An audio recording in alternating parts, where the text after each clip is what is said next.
ബജറ്റിലെ വിദേശ സർവകലാശാല പ്രഖ്യാപനത്തിൽ ആശങ്കയെന്ന് SFI. ഇത്തരം സർവകലാശാലകൾ സർക്കാർ നിയന്ത്രണത്തിലായിരിക്കണം പ്രവർത്തിക്കേണ്ടതെന്നും ആശങ്ക സർക്കാരിനെ അറിയിക്കുമെന്നും സംസ്ഥാന പ്രസിഡന്റ് കെ അനുശ്രീ പറഞ്ഞു.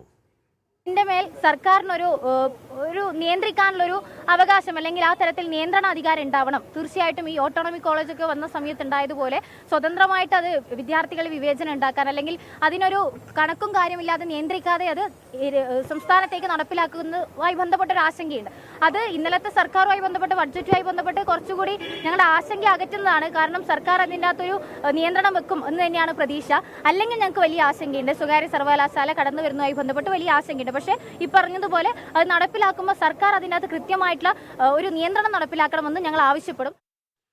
ഷഹദ്, ഈ പുഷ്പനെ അറിയാമോ എന്നുള്ള പാട്ട് കേൾക്കാത്ത ഒരു SFI പ്രവർത്തകർക്ക് ആഴ്ചയിൽ ഒരിക്കലെങ്കിലും പാട്ട് കേൾക്കാത്ത എങ്ങനെയെങ്കിലും കേൾക്കാത്തവരുണ്ടാവില്ല. അന്നൊരു സ്വാശ്രയ സ്ഥാപന വിരുദ്ധ സമരത്തിന് നടുക്കാണ് സംഭവങ്ങളൊക്കെ ഉണ്ടായത്. SFIയുടെ ഇപ്പോഴത്തെ ആശങ്ക എത്രത്തോളം ഗൗരവതരമാണ്, സീരിയസ് ആണ് ഷഹദ്?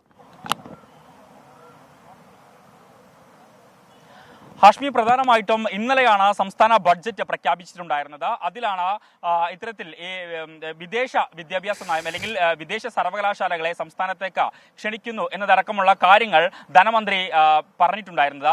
ഇതിനെതിരെയാണ് ഇപ്പോൾ SFI രംഗത്തെത്തിയിട്ടുള്ളത്. പ്രത്യേകിച്ച് ഇതിലൊരു ആശങ്ക അറിയിക്കുകയാണ് SFI എന്നുള്ളതാണ് ഏറ്റവും പ്രധാനപ്പെട്ട കാര്യം. കാരണം ബഡ്ജറ്റിലെ ഇന്നലത്തെ ഈ പ്രഖ്യാപനം അത് വലിയ ആശങ്കയോടെയാണ് നോക്കിക്കാണുന്നത്. ഇതുമായി ബന്ധപ്പെട്ട സർക്കാരിനെ സമീപിക്കും അല്ലെങ്കിൽ ബന്ധപ്പെട്ട വകുപ്പ് മന്ത്രിമാരുമായി കൂടിയാലോചനകൾ നടത്താനുള്ള ഒരു സാധ്യത തങ്ങൾ തേടും എന്നൊരു കാര്യമാണ് പ്രധാനമായിട്ടും SFI ഇപ്പോൾ പറയുന്നത്. അല്പസമയം മുൻപായിരുന്നു കോഴിക്കോട് NITയിലേക്ക് ഒരു മാർച്ച് SFIയുടെ നേതൃത്വത്തിൽ സംഘടിപ്പിച്ചിട്ടുണ്ടായിരുന്നത്. ഈ മാർച്ചിന് ശേഷമാണ് ഇത്തരത്തിൽ SFIയുടെ പ്രസിഡന്റ് ഇത്തരത്തിലൊരു കാര്യം പറയുകയും ചെയ്തിട്ടുണ്ടായിരുന്നത്.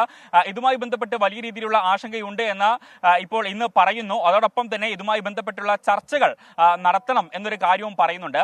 അതുപോലെ തന്നെ സ്വകാര്യ സർവകലാശാലകളെ സംബന്ധിച്ച ആശങ്കയുണ്ട്. പക്ഷേ ഇതുമായി ബന്ധപ്പെട്ട സർക്കാരുകളുടെ നിയന്ത്രണത്തിലായിരിക്കണം ഇത്തരം കാര്യങ്ങൾ എന്നൊരു കാര്യമാണ് പ്രധാനമായിട്ടും SFI പറയുന്നത്. കാരണം ഇത്തരത്തിലുള്ള ഈ നിയന്ത്രണങ്ങൾ അല്ലെങ്കിൽ അതുമായി ബന്ധപ്പെട്ട് കൊണ്ടുവരേണ്ട മാറ്റങ്ങൾ അല്ലെങ്കിൽ അതുമായി ബന്ധപ്പെട്ട് അതിൽ കൊണ്ടുവരേണ്ട മറ്റ് നിയമങ്ങളൊക്കെ തന്നെ സർക്കാരിന്റെ നിയന്ത്രണത്തിലായിരിക്കണം എന്നൊരു കാര്യമാണ് പ്രധാനമായിട്ടും SFI പറയുന്നത്. കൃത്യമായി പറഞ്ഞാൽ ഇങ്ങനെയാണ് ആ വാക്കുകൾ. അതെങ്കിൽ ആശങ്കയുണ്ട് എന്നൊരു കാര്യം ആശങ്ക സർക്കാരിനെ അറിയിക്കുമെന്ന് സംസ്ഥാന പ്രസിഡന്റ് കെ അനുശ്രീ പറയുന്നു. അതോടൊപ്പം തന്നെ ഇത്തരം സർവകലാശാലകൾ സർക്കാർ നിയന്ത്രണത്തിലായിരിക്കണം എന്നൊരു കാര്യം പറയുന്നു. അതോടൊപ്പം തന്നെ വിദ്യാർത്ഥികൾക്ക് യാതൊരു തരത്തിലുള്ള വിവേചനവും ഉണ്ടാകാൻ പാടില്ല എന്ന ആശങ്കയും അറിയിക്കുന്നു. ഇക്കാര്യങ്ങൾ സർക്കാരുമായി ചർച്ച ചെയ്യുമെന്നും അനുശ്രീ ഇന്ന് വ്യക്തമാക്കുന്നു. വലിയ രീതിയിലുള്ള ഒരു ചർച്ചയ്ക്ക് ഇപ്പോൾ എന്തായാലും SFI ഇതുമായി ബന്ധപ്പെട്ട് തുടക്കം കുറിക്കുകയാണ്. കാരണം ഈ വിഷയത്തിൽ വിദ്യാർത്ഥി സംഘടനകളുമായി ഒരു കൂടിയാലോചന വേണം എന്നൊരു കാര്യമാണ് പ്രധാനമായിട്ടും ഇപ്പോൾ SFI മുന്നോട്ട് വെക്കുന്ന ഒരു കാര്യം. ഹാഷ്മി.